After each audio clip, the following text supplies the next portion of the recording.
Hello and welcome to Better Under Pressure. I'm Sara Milne, author of The Shed Method and founder of Coaching Impact. And in this podcast, I talk to leaders from all walks of life about being better under pressure and using pressure for better. I want to explore how we handle pressure in a world that is becoming more and more complex, the impact that pressure has on our ability to perform at our best, and what we do to be better under pressure. Filming often lacks rehearsals. You haven't necessarily worked extensively with the people that you're working with. Just turning up on a set and then you're the last to come on set because the talent is last and they've done everything that they need to do in terms of light, sound, set, everything. Here we go, you're ready to go. And it's a little bit like being on the starting block of a 100-meter Olympic final. And so if you're nervous, I just say acknowledge it. You're nervous. Don't pretend you're not, because otherwise you're putting something, it's like you're denying. So if you're nervous, I'm nervous, either name it, breathe into it. Once you deny something in the body, the performance becomes very unclear.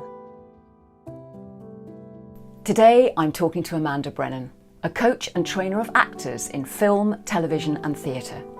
She runs an MA course in screen acting at Central School of Speech and Drama and is the author of 2 books, The Energetic Performer, published in 2016, and The Craft of Screen Acting, due out in 2024. Amanda has also produced films that have been screened at the Raindance, Sundance and London film festivals, and she's most recently coached actors in TV shows like The Crown and Sex Education, as well as forthcoming films like The Yellow Tie, starring John Malkovich and Miranda Richardson. In our conversation, Amanda discusses what she learnt from standing in the rain for half an hour, what she can tell from looking at someone's feet, and why the training for actors can enable all of us to perform better under pressure. Amanda, I'm very excited about having you on today. For anyone listening, I have known Amanda for a long, long time. In fact, I first met Amanda, must be like 30 odd years ago. And we haven't seen each other really since this year, have we? No. Which is an extraordinary reconnection, which I'm very happy about.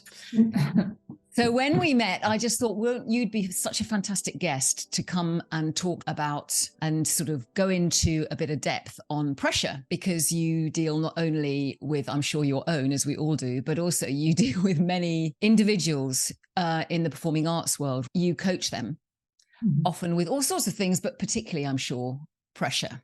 But let's start with you, Amanda, first. Okay. What does pressure mean to you? Can you remember feeling pressure for the first time in your life and giving it that label? I was thinking about this, because I knew this was going to be one of your first questions. So I was thinking about what pressure meant to me.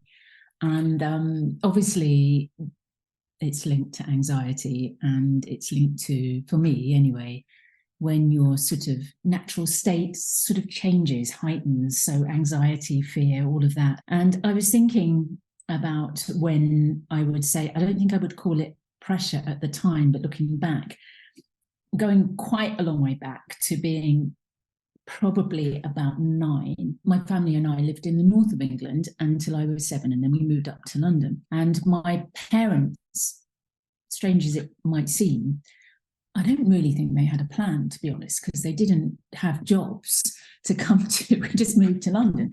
But when I was 9, they decided to train to be publicans. In order to do that, they had to go off on their own, and they had 3 children. I was the youngest. And we were placed with this woman in Kent, in Bromley in Kent. I'm not totally sure how that came about. So I spent a year with my elder sister at first, and then my middle sister came as well. And during that year, I suppose, looking back on it, it was about separation. And from living as a unit of 5 to then being with a strange family who was very nice, it turns out, but with my elder sister taking the lead, I became, without really realizing it, self-servicing, so independent, having to kind of look after, or feeling that I'm looking after my own destiny, that I wasn't necessarily being parented. And that stayed with me very much. I'm sure it was emotionally challenging, but that sort of instigated quite a lot of my traits, I would say, which is quite self-sufficient, looking after myself, taking responsibility. When they did eventually move into a pub, I remember at 11 doing my own washing, doing our own cooking. So really, I think I would say, though I'm not sure that I would label it as pressure, I suppose it must have been a bit distressing, but just get on and just look after yourself. And that sort of really shaped a lot of the way that I thought about what I should do as a career, thought about how choices I make, look after yourself, just that kind of attitude, I think. So I think that was my first encounter, and also just being totally responsible for looking after my education. I mean, of course, my parents looked after as much as they could, but we all went to schools, but I became quite single focused. So very, very hard working at school, very unlike my sisters, I would study endlessly, knowing that somehow I needed or wanted to have a career in some way and wanted to be self-sufficient. So I think that was possibly the first encounter with feeling some kind of discord or some kind of instability, which must at the time have been a little bit stressful, I would say. Yeah. And how interesting that I think it's really interesting that you've paired up a feeling of potential pressure or discord, I like that, with self-reliance. So like the output of that became self-reliance, and you can remember that at a very young age. Do you still do self-reliance when you feel pressure? I just said very much. I think I've learned different. I think I do, but I also have learned other things as I've obviously travelled through life, going off to study theatre at the age of 18. And I was actually the first to leave home. So my two sisters that were 2 years and then 4 years ahead of me, I was the first to go. So I went at 18 and I went to a college in Devon. So went quite a long way away from home. I'd applied to a drama school. I'd got into a drama school, but I chose to go to Devon, which is quite curious as to why I did that. I think it was, I'm going to totally separate. I'm going to go and do my own thing. And I knew nothing about what I was going to encounter. And then when I got there, I thought, this is all very strange. I'd obviously done drama at school. And so I went down there. And then also I think there's something about the nature of training to be an actor that encourages the person to self-reflect and to look at your life and to become aware of things. I mean, it's a very, as a discipline, it's a real crossover for learning about yourself. And there's so many skills that are relevant to loads of different aspects of the way in which you communicate, how you explore your emotions, because effectively as an actor, that's what you're doing. You're drawing on you. And we did all sorts of things that I'd never even thought about, bizarre stuff, but very broadly creative. It was an institution, and we'd get up and watch the sunrise across Dartmoor and write about it, and then we'd spend hours lying on the floor for some kind of meditation. And then one of the early classes was we all went running, and I'm like, why am I going running? And a lot of the time I spent completely unsure as to what I was doing and why I was there, and being a bit lost, but I kept going, which is another thing which is, I think, stayed with me, is just don't drop out. Once you commit to something, you do it. That is a principle. So I was determined, even though the first year was odd, to stay there. But I think that training very much taught me not only how to be creative, but also how to reflect on myself, to explore behaviour, to look at behaviour. We had a whole psychology part of the course as well. So that was quite defining for me. Yeah. And do you call on that technique, or were you taught techniques, actions, behaviours to do that allowed you to have that reflection? Or have you just taken the principle and made it something that you do in pressure generally? In that training, we weren't necessarily taught techniques, which I've later developed, and I can talk about those in a second. But what we were taught, and I didn't realise this at the time, because I think this is very common, certainly common with arts training, is, and I say this to my current students or to anybody I work with, you might not realise why I'm doing this, but later on along the line, you will. I didn't know why we were exploring opening up the body, learning how to breathe, learning how to kind of stand, basically, learning how to move and undo habits. And I didn't quite understand that, to be honest. But what I did learn how to do was to be creative, was to think with an open, or to be open to embrace anything that came. So if somebody just said, hey, we're going to go and stand in the rain for half an hour, it'd be, yeah, let's do it, as opposed to, why? I'm going to get wet, it'll be cold, So it taught me to embrace things, which somehow does something to do with how I cope with different situations. Rather than immediately reacting, I'll just, oh, okay, well, let's just think, well, what happens if I do that, rather than block it. There's something about creativity which is expansive, and it encourages you to not reject, or to not react, or to immediately block, if you're taught in the right way, because that's at the heart of some of the principles of acting. Is you don't kind of say, are we going to do this now? No, I'm not. It's like, oh, okay, let's try it and see what happens. Sometimes you could, I think with pressure, if you make the wrong choice, then it can either increase the pressure, or, if you make the right choice, it can decrease the pressure. But that thing about not being reactive and not immediately going, oh, no, I think that is part of expansive being. I was going to say thinking, but I actually have a principle about that we're whole body. We're not just a thinking thing. We don't just think, and we sense, and that is also where I think I learned how to just begin to read things, to read situations. So when you read situations, you can decide whether or not it's pressured or not for you. You've got a choice whether or not you decide this is going to be a problem, so I'm going to block it, or I'm going to become confrontational, or it's like, is it a problem? I'm not sure. Let's see if it isn't a problem. So I think choice is something that we encounter a lot in actor training, because we're looking at behavior from a distance. Yes. You've got this story, and you're looking at, how does this person navigate through their life? I'm going to somehow step into their shoes. So how can I look at their life from a distance? And I encourage everybody to look at behavior, to look at what actually do they do in this story, and then how do we translate that physically and into action and into thinking and into voice and then into emotion.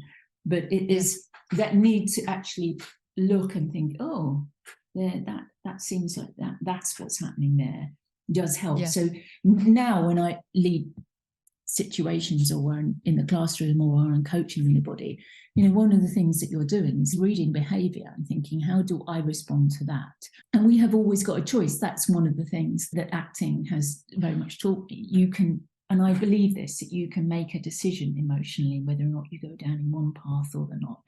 I can get really angry and frustrated or not. That doesn't mean to say that I don't get pressured, because I do, and I'm sure we'll talk about that in a second. Yes. But I think when you work with your whole of your body, it encouraged me to actually be a little bit more sensitive to what I'm feeling. Yeah, and what's fascinating actually is I was talking to an ex-Royal Marine called Andy Salmon on this podcast last week. And one of his key themes when talking about dealing with the pressure of war, right, was, he said, thorough acceptance of the position that you are in. Because the minute you expend any energy on resisting it or analyzing it or anything, you have to accept it. And you said embrace it, like, and you wouldn't think that a war situation and a performer or an acting situation is in any way the same. However, there are principles that I'm extracting from these conversations that are becoming really interesting, and acceptance of where you are in order to then be able to make a choice is what I'm hearing you say. But that's important for me as a teacher or a coach or somebody who stands up and sometimes gives presentations, or, as a teacher, you are in front of a group of people that can have an effect on you. It's a live kind of in the moment, they come in and they're a bit grumpy, or they're coming and they're not interested, or they're coming and they're angry, or you get somebody who comes in late and disrupts the whole environment. And how you manage that, and whether or not it disrupts and changes your trajectory is important. It feels that I have got a way, I have taught myself, I think, and I think that how to, I'm not saying not be affected by it, but just manage it and just accept it. But actually, on that note of acceptance, that is something that I often say to actors when they're ready to either go on set or to perform, is accept what you currently feel. So usually that might well be anxiety, or it might well be pressure, because when if we talk about filming for a second, it's a little bit different from theatre, because filming is often lacks rehearsals. You haven't necessarily worked extensively with the people that you're working with. Theatre, it's a different, you will have spent a period of time where you get to know the company, and that offers some security and some kind of knowing and safety, I would say. But just turning up on a set and then you're the last to come on set because the talent is last. You're called the talent. The talent is last, and they've done everything that they need to do in terms of light, sound, set, everything. Here we go. You're ready to go. Now, this kind of is a little bit like being on the starting block of a 100-meter Olympic final. It is that. And so if you're nervous, I just say acknowledge it. You're nervous. Don't pretend you're not, because otherwise you're putting something, it's like you're denying. Once you deny something in the body, the performance becomes very unclear. So if you're nervous, I'm nervous, either name it, breathe into it, use it. Use the adrenaline as for opening moments. Start the opening moments before there's action in your mind. There's all sorts of strategies that you can do, but naming it and accepting it is very important. When you go off, like if your mind starts to wander in the middle of a take, stay with it until someone says cut, but register it. They won't use that cut at that moment anyway, but it's just register that this is what's happening to you. I think it changes. The minute you name it. I think so. Recognize it. And then, because when you recognize it, you can do something about it. That's the whole thing about awareness. Like if you're aware of being nervous, and then there's strategies which you can work with, and usually it's connected with breath and physicality. There's a set kind of series of actions that happen. The body starts to tighten, the joints start to get locked, the voice rises, the breath goes out of control, mouth gets a little bit dry. Those are the set universal. Everybody, that is what happens. So as soon as you recognize that, my breath, and that's what I've kind of taught myself, send my energy down, start to work down, because everything will rise. As soon as that, in some ways, you have lost control. Do you teach that process before the nerves, or before the going on set, or before the likelihood of the adrenaline kick? Do you teach that? I do. I have a whole set of exercises and routines that I encourage people to take, not only for in their performance work, but into their lives. And those are all connected actually with body practice. So they're connected with either Qigong, Tai Chi, sometimes yoga, but mainly Qigong, and Alexander technique. But Qigong is the thing that I discovered about 15 years ago, which really helps. The core principles of acting that I work with are grounding, balance, and centering. And they are balancing the energy, so the energy is not too up, it's not too what you might call yang, so it's kind of and got that capacity to get a little bit out of control and too fiery, but you're not too interior that you have not got you can't release your communication, you can't release your energy in a community, you're a little bit too inward.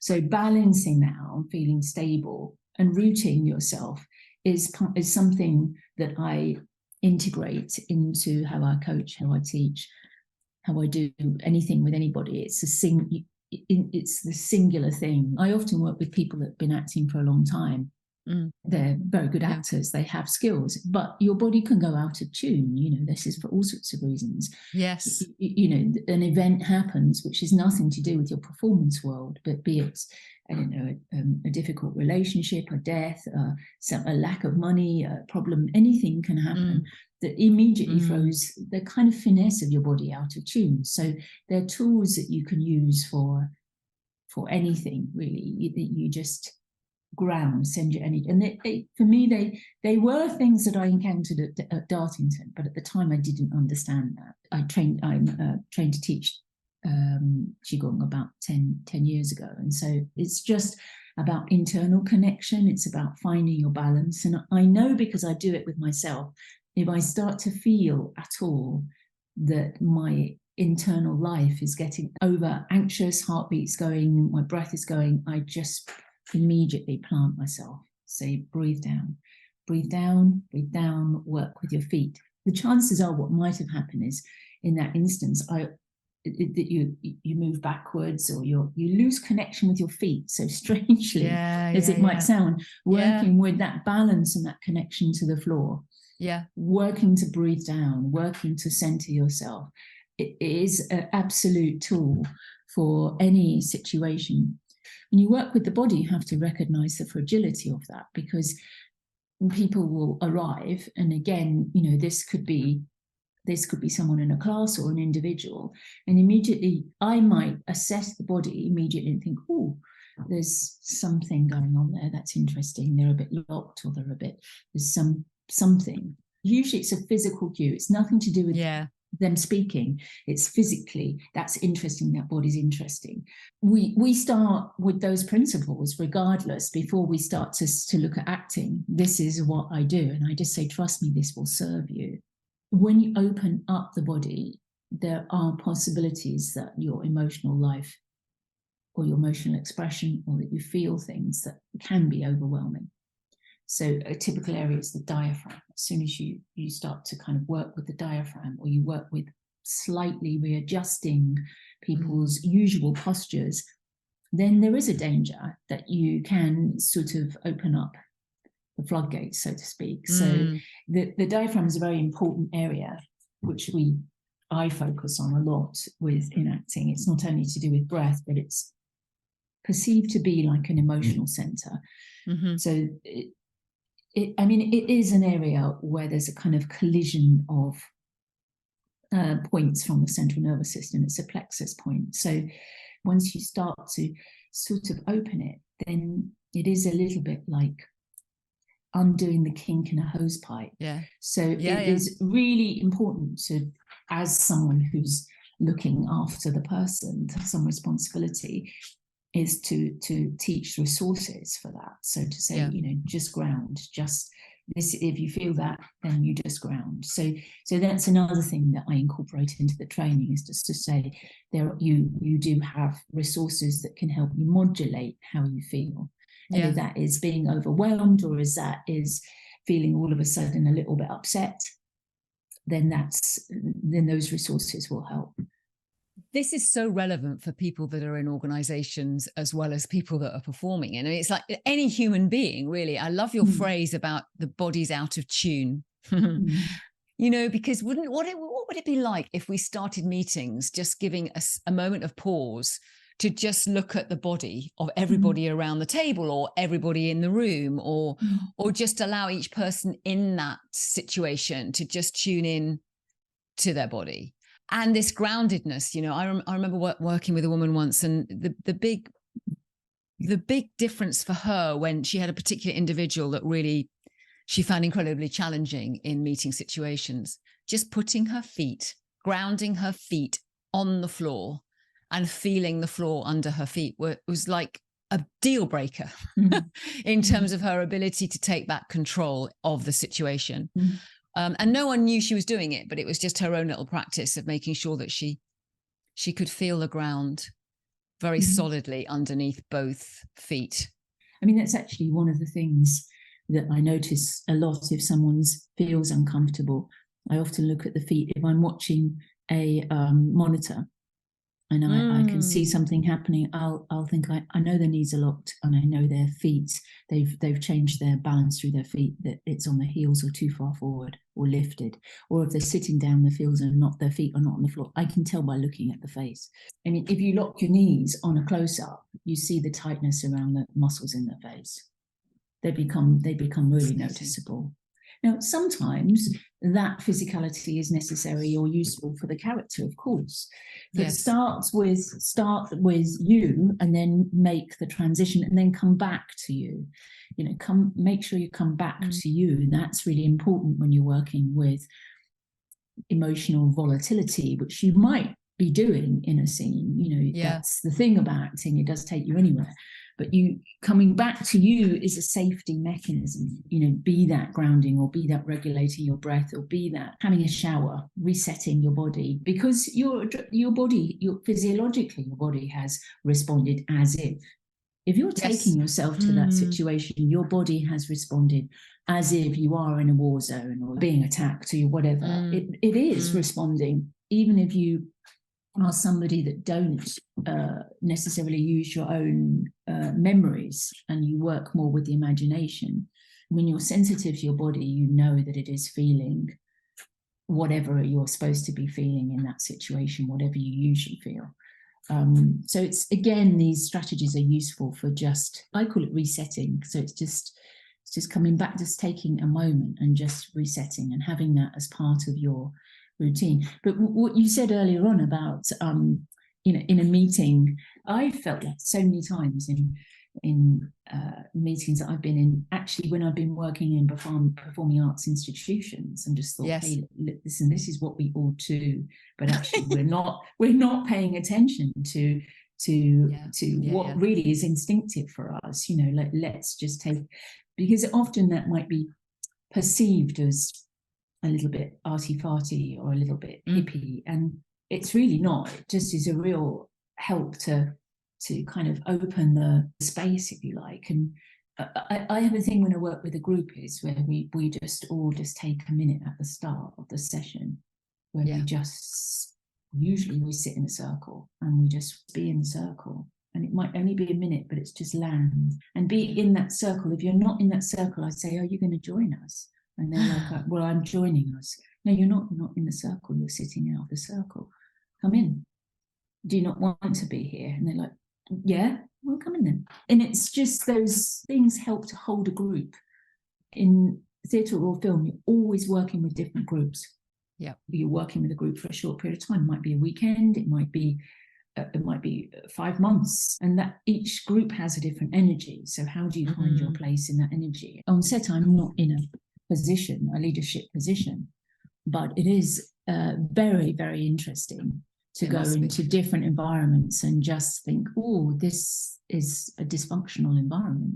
Yeah, it's not, and it's a group that you are like dropping into and dropping back out again. So there's not a lot of time to connect as a group, because in a way you're a visitor doing your bit and then you're going again.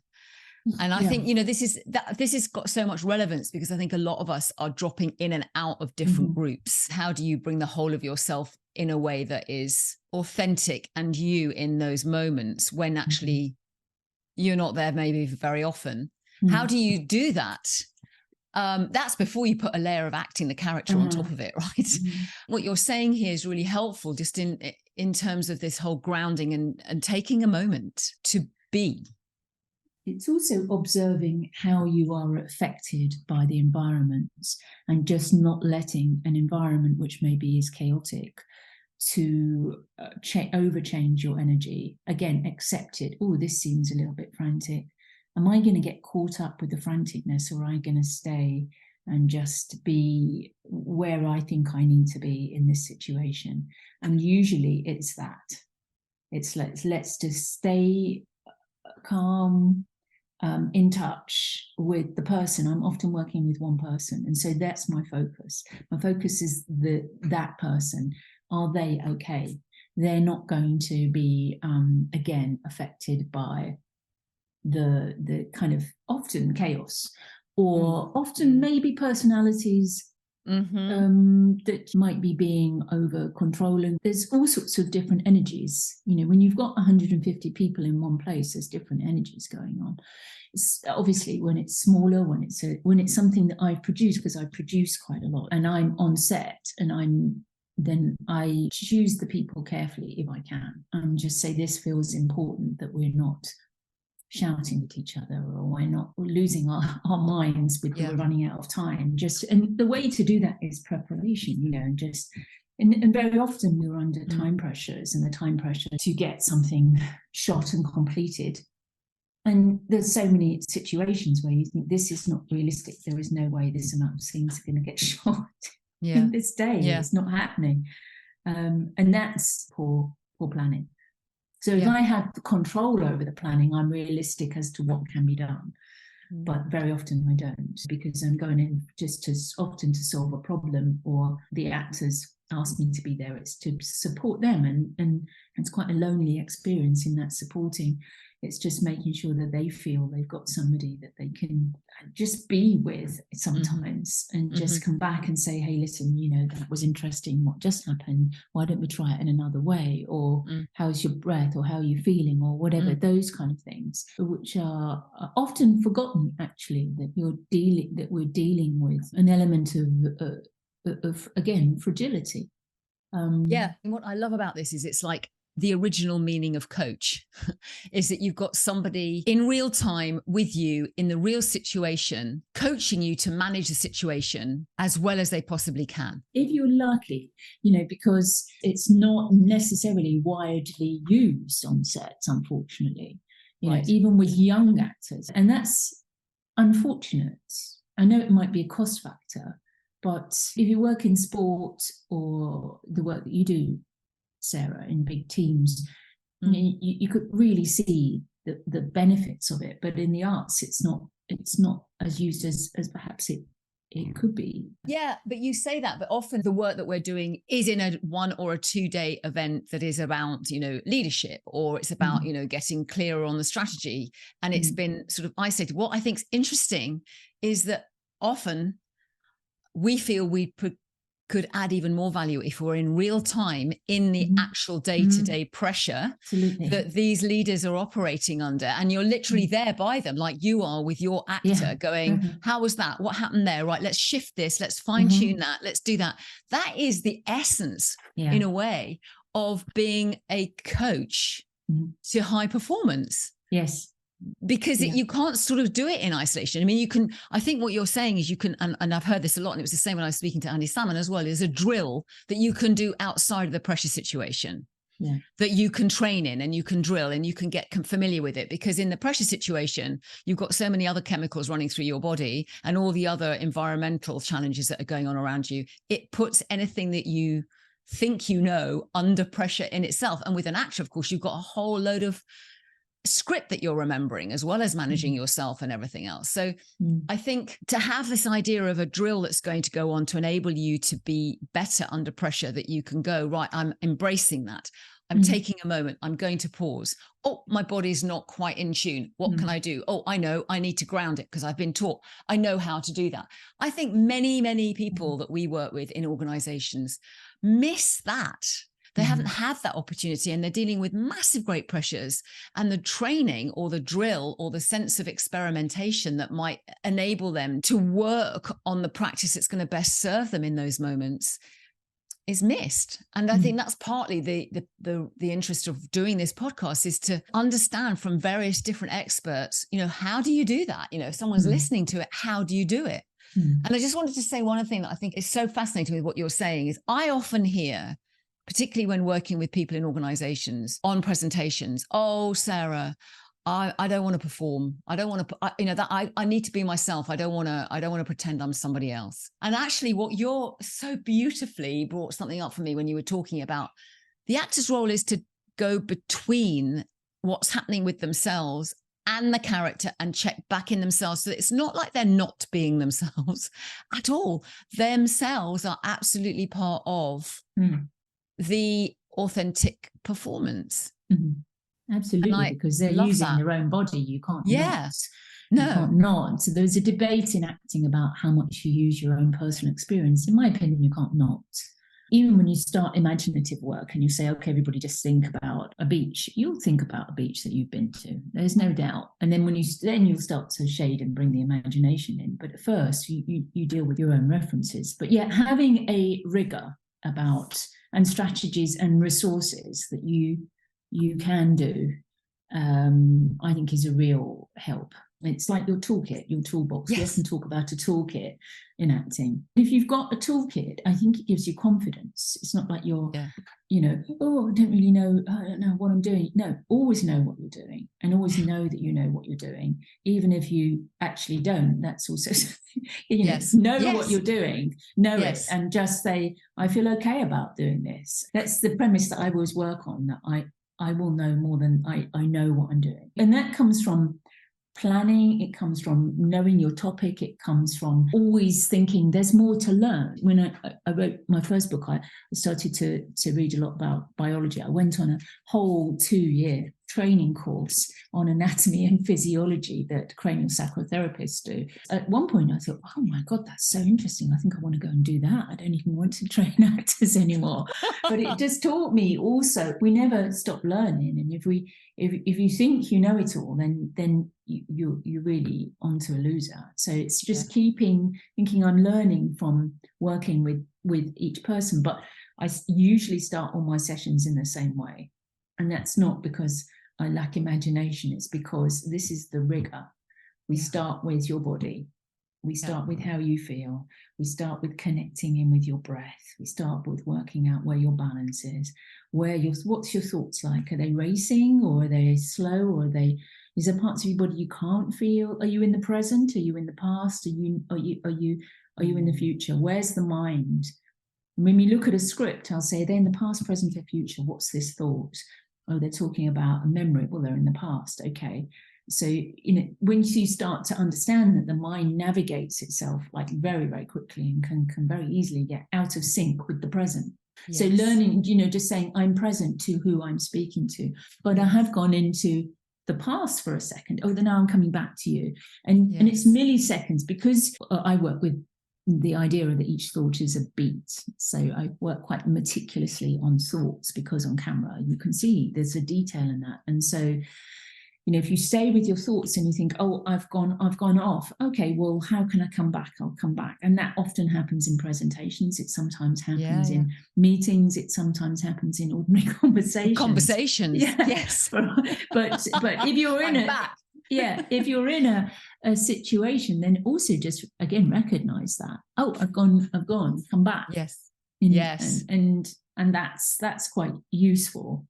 My thoughts are racing. Well, let's try and find a way of bringing them back. Let's try and connect and know your own natural tempo, and know what happens to my body when I stand up in front of a group of people. I'm dealing with a difficult situation. I feel out of my depth. And once you begin to explore that gives you an element of command over it. And then there's also the ongoing training, which is to do with tuning, really. Most people, there's about 4 or 5 places where people disconnect. The pelvis is one of them. And learning to think, oh, I'm not going to stand with locked legs while I'm waiting for a bus or a tube, all of that is a useful thing to take into communication with. Yes.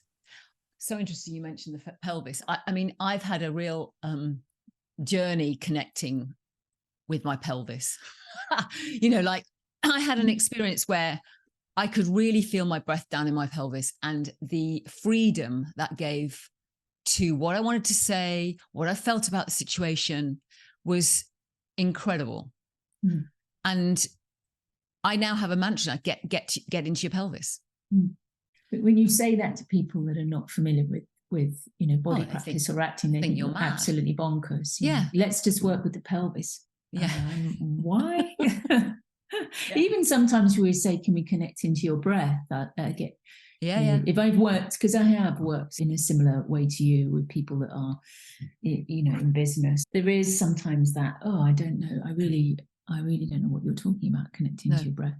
Well, because I think in our formative education, we're not necessarily taught that unless you train to be an actor or a dancer or a musician, or you've not got that literacy with your body that understand. It's sad actually. It is, because it is your main instrument wherever you are in the world, really. And as you say, you're reading signals. I mean, if you look at one of your jobs, you said, was looking to see where the tension is in the body, and you can see something in someone's face and know that there's something going on with their feet. That's so acute, isn't it, in terms of the difference these connections can make. And I'm sure if we were a bit more alert to it and took the responsibility out of our cognitive capacity sometimes and put it somewhere else, we'd have so much more resource available to us in terms of our impact, in terms of our presence, our power, particularly in moments of pressure.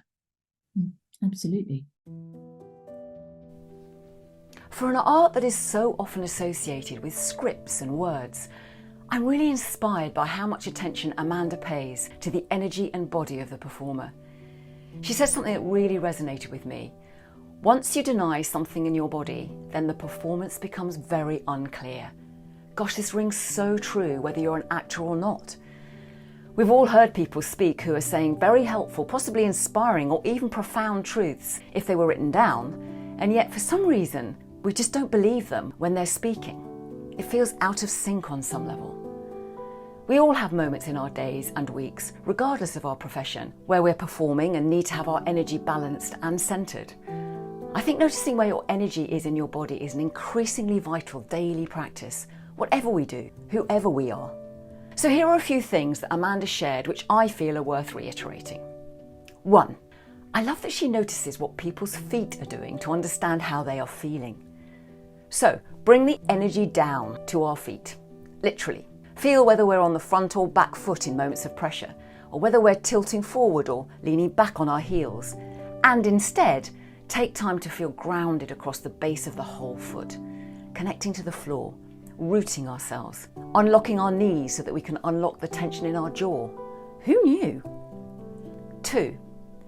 Acknowledge that our body can go out of tune, just like a piano. And just like a piano, we need regular fine-tuning for all kinds of internal and external reasons. Not many of us would relish playing an instrument out of tune, and yet particularly in pressure moments, we will try and play ourselves out of tune and bypass our own fine-tuning. Amanda suggests noticing whether the energy is up or down our body, or whether it's focused inwards or outwards. It's a different way of thinking about our connection with ourselves in pressure moments. I like the fine-tuning technique Amanda offers to performers. First, recognise it, then name it, breathe it down, love that, and use it. When we recognise it, we can use it. That wonderful phrase that Amanda uses, find ways to come back to you. 3. Remember, we give away physical clues all the time. We spend so much of our energy thinking rationally about the words we want to say, and yet our body is already speaking to us and to other people, often unconsciously. I love a quote from Kasia Urbaniak that encapsulates this so perfectly. She says, "The words you speak carry information, and your body tells the other person how to feel about that information." Notice, accept, and stay connected to what we can control, and we always have control of us. It feels like we haven't, I know, but we have resources. As Amanda says, build our own toolkit of resources, because when we have that, it gives us confidence as we can apply the practice and take control. The bottom line is it always starts with the body. We have more resources available to us that cost absolutely nothing. Breath, for example, and it's down to us to grow our own literacy with our body. Then we can boss our responses rather than let our responses boss us. What would you say has been the worst pressure that you have ever experienced? You? Well, there's two. And one of them was, there's two big things. And one was very recent. And one was when my mother was really ill and dying, and taking responsibility for that, or going to see her every day. And she was in a home, and it was just the most stressful. I would go and feel very not sure as to what I was coping with, and then I would leave just feel the stress is It's like it's beyond my body. I felt so unable to, I mean, she's just going every day and working with it, but knowing that she was dying. She had an illness called basal cortical degeneration, which is basically this part of the brain which is the size of a pea, responsible for your coordination, movement, speech, and gradually that declined. So over time, she could not speak or look after herself. So seeing the decline was absolutely heartbreaking. But then dealing with her was also, very, very difficult. And so that was possibly the most stressful experience. And then I remember doing some coaching with a couple of people at the time on a series, and it would be, this particular person was in America, and it was like, I'm going to, can we make it 6 o'clock? Okay, knowing that was difficult because that was the time that I went to, maybe meet my mum, but I'd go and meet her early, rush home, and then it would be, oh, sorry, something's coming up, I can't make it. That happened a couple of times with this particular client, which pushed me a little bit emotionally. Yeah. And then the other time recently was I had a collision. It was only about 6 weeks ago. It was really early in the morning. I was on the way to Luton Airport. It was 4:15, ironically going on a retreat to do a week of Qigong. And I was at the lights went green, and 2 people on motorbikes jumped the lights. One of them went straight into me and then skidded and landed in the middle of the road. I stopped my car and he was not moving, and I absolutely thought that he was dead. And the other person on the bike just disappeared and left me there with him. I never experienced the physiological response that happened to me at that time. My loss of memory, my body just went totally out of control. I couldn't remember what road we were in, and it's near my house. I was incapable totally, and he was dealt with, got into hospital. I then carried on, and quite in a bizarre way, went to the retreat. And I'm not quite sure how I managed, it was in Greece, how I managed to get there. But the stress levels in my body was that night I couldn't breathe. And this is, and I'm somebody who works with breath. Yeah. I lost my capacity to breathe. And it was really, on reflection, interesting, but not nice at all. It was extreme. It felt like it was an extreme loss of control. And a reminder of just the power of the nervous system, really. Yes. How, wow. And totally unexpected. So, you couldn't have shock. Yeah. Shock. Yeah. It was shock. And, but again, thinking about strategies of how to cope with it, I spent a week doing Qigong. And I'm 100% sure that that's what helped.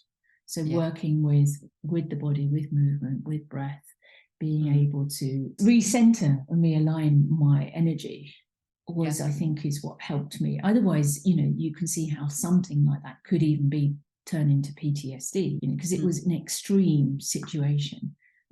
For me, trauma is a difficult thing to define, but often it's about where your nervous system goes off its scale. But I'm sure that the strategies that I know helped me to get from both of those situations. Wow. I'm curious about your experience on sets. I mean, I've been on set as a bystander, really.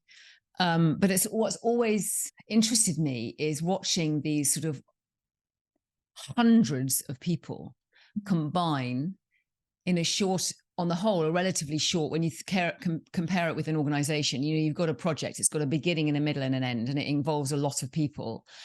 And they're together creating something. What do you notice about the pressure in that sort of environment? And how do you notice, particularly directors or people who are leading on that, when have you seen it work really well? What is it that those leaders have been doing in those sort of pressure moments, Amanda, that you would strike as that's really helpful? A lot of it's connected with money. If you're working on a big project, then there's money for support. And if the director is supported by the production team or by the first AD or by a whole layer of people, then I've witnessed that and they're high-end productions where there's a lot of money, and that's calm, that's realistic about what can be achieved in a day, maybe 2 minutes, maybe, even less sometimes. And everybody is in a productive environment of doing their job. Everybody knows their job and nobody feels necessarily pressured. But, time is given for lights to be set up. Time is given for the director to talk to the actors. And I think the key to that is, support. The support network has been there. And very often that is connected with not only experience, but maybe money. Where that I've witnessed less successful or less calm environments is where everybody's under pressure to achieve too much in one day. You've got 21 days or 28 days to shoot an entire feature. It's not enough, but you do it because you've only got a budget of 2 or 3 million, which might sound absolutely an enormous amount of money.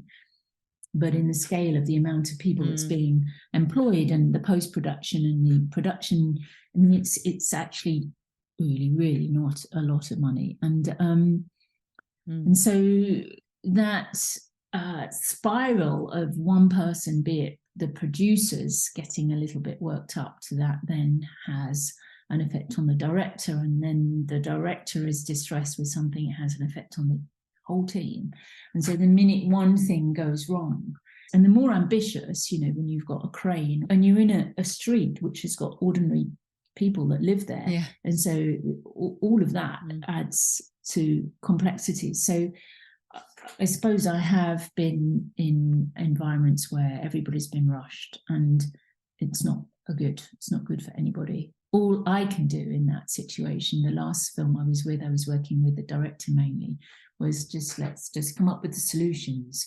We're not going to be able to shoot that scene now. Okay, all right, no problem. Let's see if we can do it tomorrow, or let's take in that shot. So come up with strategies that can help to alleviate the problem. This is all escalating into madness, right? Okay, stop. Let's stand back a little bit. Now, if I'm working as the director's kind of assistant or working closely with them, as this last one I was, then we were able, there was one particular time where there was a problem over a location, and it was possibly we won't be able to shoot the scene. So I said, well, let's come up with a strategy which means we can shoot it, which might mean you have to shoot in a different way. You might lose some shots, but let's come up with that. And then we'll go and present that, which we did. And then it all worked out. So it's just keeping your cool, but also always coming up with other ways. There's always other ways to do something. There's not just one way. But then also learn this, think like tomorrow, let's not put 5 scenes on. It's not possible. But then when you're under pressure to shoot it, it escalates. Yeah, it's... and you must be tempted to overpromise. Well, I'm not ever in those situations. If I'm not a producer, I'm not in the position to make decisions. And because I have produced, I think there's no way I would do that particular thing in that way. All I can do is just to keep it calm and just be open to the possibility that things might change and be adaptable, really. If you had to say to somebody who is feeling under pressure or nervous, what would be a typical sort of routine that would allow that person to get back into choice? First would be breath. So it would be just observe what is happening with your breath. Where is it placed? Is it in the upper part of the body? What's the speed of it? Usually if you're getting worked up, it's quite quick usually, and it'll probably be upper bodied. So it'll be up in your chest. So place your hand on your diaphragm, breathe into your diaphragm. People don't really realise where the diaphragm is, and they often put their hand on their stomach. It's not, it's higher up, it's just by the ribs. So you place your hand there, just let your hand just move so you can feel it. Or place your hand on your tummy and breathe into your hand, or place your hands with the palms down and breathe down. Then start to notice the tension in your body. So does it feel like your shoulders are rising? Does it feel like your joints are locked? Usually they will be. Then just start to move. Move is a really important thing. As soon as you start to move, even if it's just shake. I mean, what do animals do when they're stressed? They shake. Yeah. It's a primal thing to do. So move your body, have a stretch, have a breath, take a breath in. Just rock your weight back and forth through your feet. Do a little circle through your feet. Open up because usually, again, if you're tense, you've gone rigid. If you feel embarrassed in front of people doing it, move to somewhere where it feels okay. Movement is very important. Just give yourself a little bit of a loosen off. Step away from where you are. Just take a minute. That's a really important thing to do to prevent things escalating, is like to stop the situation if it's confrontational and say, okay, I'm stopping there. I'm just going to take a minute, walk away from it, go and just recalibrate, so to speak, and then come back in. If you like, change the rhythm of the exchange. When you change the rhythm, things become different, you know, so move away to do something to yourself, but also to change the dynamic of what's happening in the environment. And in terms of yourself, because you're giving out a lot and you're being that calming mechanism for so many people, what are your absolute non-negotiables for you to be at your best? I'm a planner. I mean, even though I've been doing this for a long time, I plan everything, you know. So if I'm doing a workshop or a class, or I'm doing a one-to-one session, I will always ask for the material the day before, at least minimum. I will always come up with an angle of that I feel confident that I know that I can present something. I know the material. If I'm teaching a class, again, even though I've been doing it for years and years, I will always plan it. I think about possibilities. I write it into a structure, into a plan. I write it down. I convert that to memory. I read it again, and then I often don't have to look at it. It's with me, but it's the writing down feels important. I've written it, and that's helped me to remember what's next. Planning is a thing, but then I also practice Qigong daily. It might not be for ages, but I'll do it. So I'll become aware of how my body is, and I notice how my breath is and think, oh, that's interesting. So I do that as well.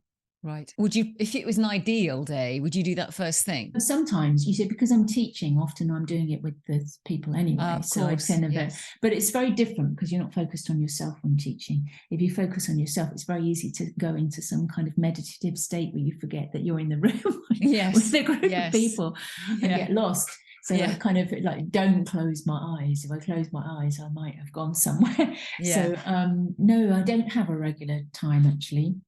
You know, if I'm not working very much like I've been, then I might do a morning session. But if I go to the gym, I take myself to the corner and I just do a few sequences. It probably looks bonkers, but I don't really mind. And in terms of the actors that you work with, how do you help them manage the pressure of not being in work, or the pressure of going for a job and not knowing if they're going, you know, that whole sort of waiting game that a lot of actors feel? You know, when you think that a lot of the messages that, you know, when I'm talking to people about pressure, it's about control what you can. There's so much in that profession that you have no control over. So how do you deal with the pressure of not having control over your destiny? It's very, very hard. And I don't necessarily live in that because I'm usually always working. But prep, you do your best, you try and let it go. And it's knowing that most of the time it is not to do with you. There's so many decisions up the chain to do with producers, usually, the people who front it and bring the money in. And often it is not to do with you. It's to do with other things. If you can get feedback, it helps.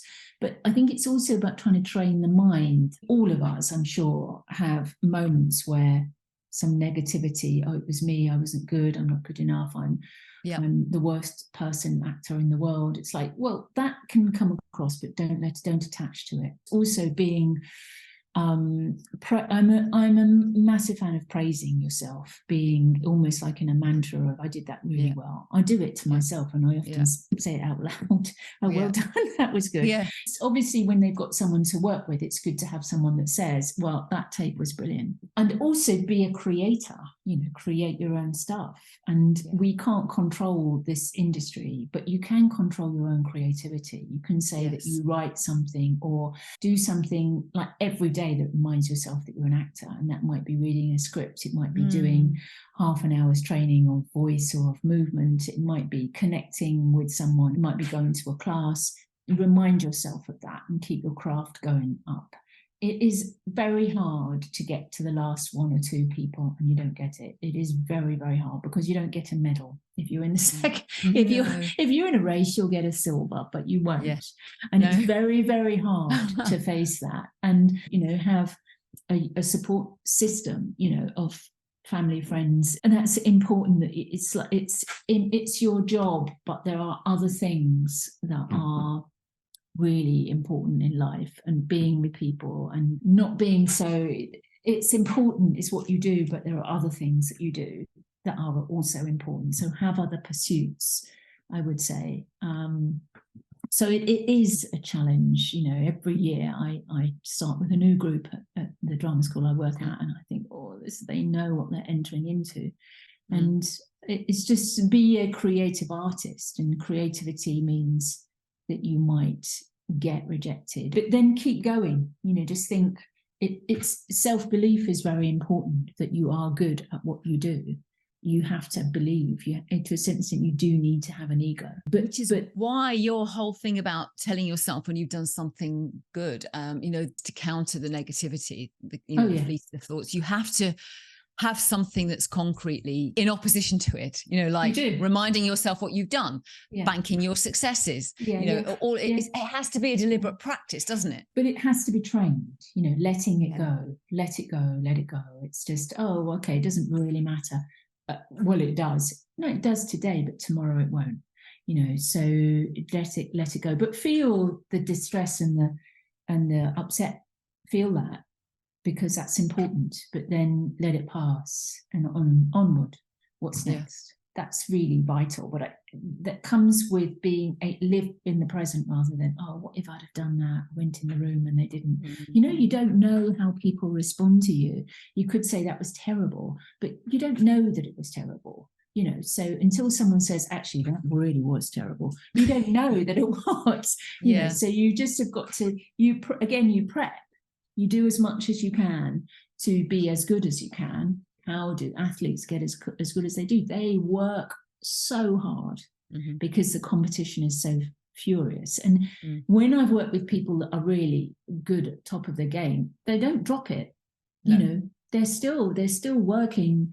They're still practicing. They're still going to class. They're still investing in their craft. You've never got it. You always have to keep going at trying. And confidence is important, but the other thing that's important is, if you see somebody that you feel will offer you something, hey, what will they think? Don't think I haven't got permission to approach someone. What are they going to do? They can either say yes or no, do it. In my experience, the people that are extremely successful are not necessarily the best. No. Oh God, I know.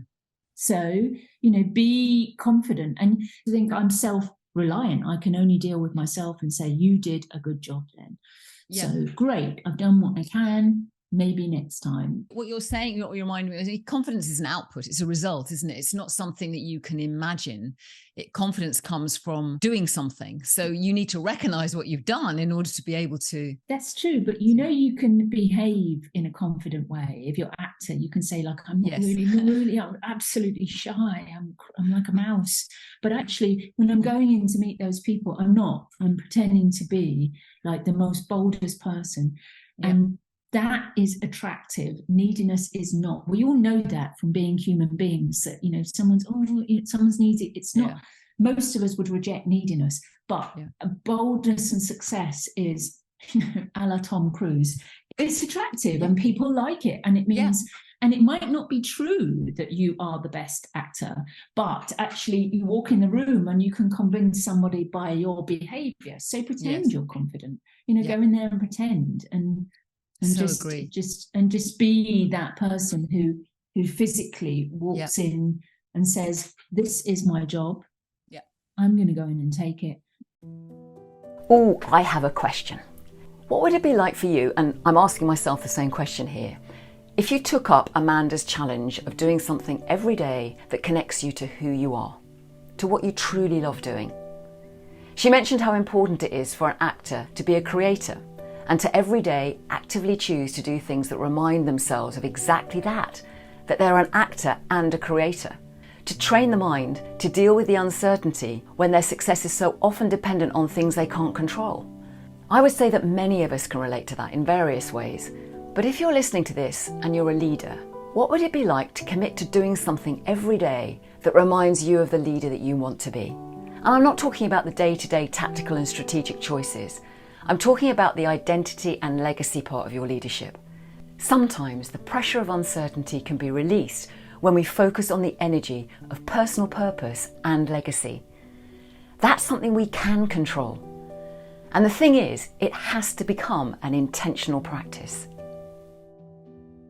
I'm going to ask you the final two questions, which I always ask guests, which is, out of all of the things that you know, what two things would you offer to anyone listening to this who would like to be better under pressure? I would say listen to your body. Really listen to your body and get in touch with your body, and have some strategies and resources that help you to manage your those times where pressure can absolutely get hold of you. And the other thing I think is practice being present. How do you practice being present, would you say? Well, I have a thing where I have 4 stages of listening. You receive, you interpret, you evaluate, you respond. Interpret and evaluation. So we look at something and repeat the words, or repeat, so be inquisitive. Listening is not just about what you hear. It's a sensory thing. Practice with your senses. Practice to be acute and aware of your environment. Practice listening to things in a different way. When you're doing something so simple, what's the sensation that you do when you wash your hands? It's all about being a little bit more attentive to yourself and therefore to others. I'm absolutely not very good to be in a social situation because I'm so fascinated by people that I just stare at them and think that's so interesting. I was on the train today. There was a man standing. It was quite a busy train. He was standing and he was just standing in a normal way. And then 2 young women got on, very attractive young women. And I saw his eyes go to them. And honestly, his posture opened up. He put his hands on the rail, his legs opened. I just thought that is just hilarious. He's totally not conscious of the fact that he has just said, hey, here I am. Yeah. Hey, so listening and watching is also, think about the senses and include all of the senses in the way in which you listen, rather than I'm just listening to what you say, and begin to read, so it's about reading in a different way. Yeah. Thank you so much. That's okay. It's been fabulous talking to you. Great. Particularly and to after you, so and many you. years. Huh? Yes, and to you. Thanks, Amanda. Thank you so much for listening to this episode of Better Under Pressure with me, Sara Milne Rowe. If you enjoyed it, please do subscribe and let us know what you found useful or what you'd like to know more about. Our aim is to share as many examples as possible of what people do to manage pressure for better and turn it into a positive relationship. If you're interested in any of the practices mentioned, check out my book, The Shed Method, or alternatively, you can find us at Coaching Impact or me on LinkedIn and Instagram. Better Under Pressure was produced by the fab team at Smart Cookie Media. Thanks so much for listening, and until next time, goodbye.